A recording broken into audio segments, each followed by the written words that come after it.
Greetings and salutations, dear viewers. Get ready for some fantastic content. Thank you for joining us on this exploration of Wervik. We hope you find it enlightening. Wervik is a city and municipality located in the Belgian province of West Flanders. The municipality comprises the city of Wervik and the town of Geluwe. On January 1, 2014, Wervik had a total population of 18,435. The total area is 43.61 square mi, which gives a population density of 423 inhabitants per 1095 per square mi. The area is famous for its excellent tobacco and has a tobacco museum. The town is separated from its French counterpart Wervicq-Sud by the river Lys. In the upcoming section, we'll be dissecting history and exploring its intricate connections to our topic. Wervik is one of the oldest towns in Belgium. Brace yourselves for the next chapter, where we'll be dissecting prehistory. Stone Age artifacts, flint axes and spearheads were found in the district of West Flanders and the site Geluwe. The archaeological excavations at the Pioneer in 2009 yielded traces of inhabitation from the Iron Age to the Roman period.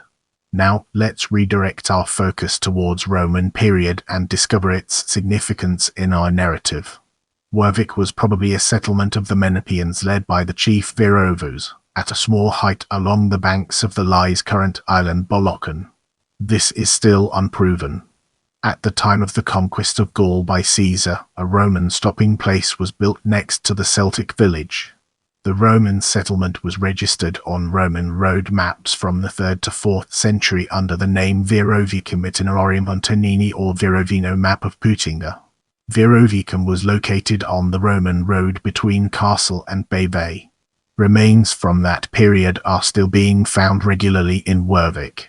Excavations at St. Martin's Square in the centre exposed the foundations of the old St. Martin's Church, which was partly built with Roman waste materials. According to some historians, this was formerly a temple dedicated to Mars or Priapus. This is still unproven. Now, let's redirect our focus towards Middle Ages and discover its significance in our narrative. In the 13th century, the population of Belgium rose sharply, thanks to the great heyday of the textile trade which penetrated international markets up to the Far East. In 1327 the city was taken by Philip of Valois and partially destroyed. During the Ghent uprising of 1382, Wervik was an outpost of the army of Philip van Artevelde during the Battle of Westrosbeek. The rebellion failed, and the city was plundered by the Bretons and reduced to ashes. The St. Methodist Church had to be rebuilt completely.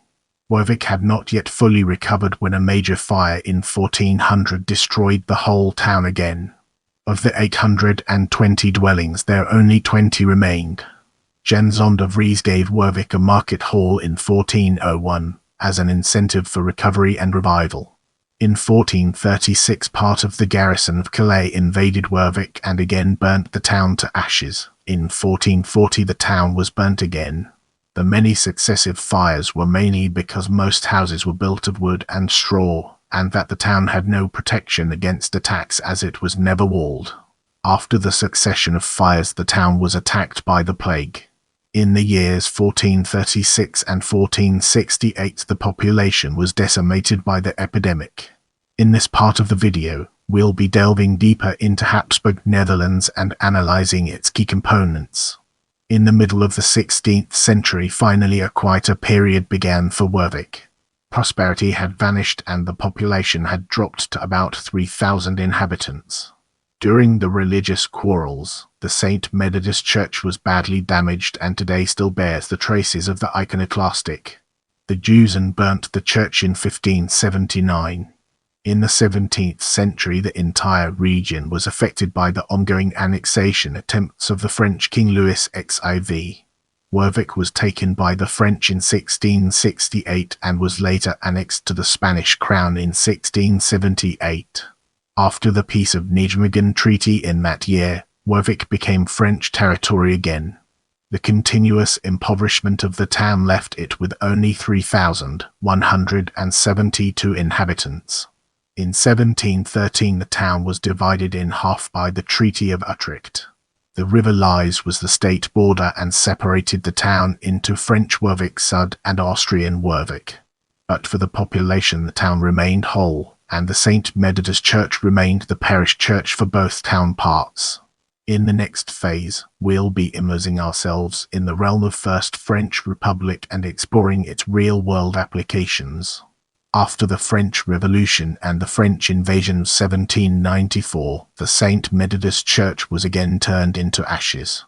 During the War of the First Coalition, the Battle of Wervik and Menin partly took place here between the Dutch and French revolutionary armies, during which the young Prince Frederick of Orange-Nassau was wounded. Wervik became part of the French Department of Lys, and entered a period of terror, coercion and persecution. As we progress, let's zoom in on Kingdom of Belgium and examine its role in shaping our overall narrative. After the Congress of Vienna in 1815, the town became part of the United Kingdom of the Netherlands until the Belgian Revolution in 1830.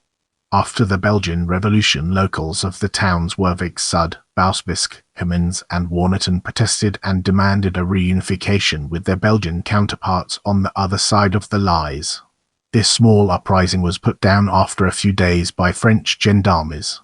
During World War I, German troops entered the town on October 5, 1914.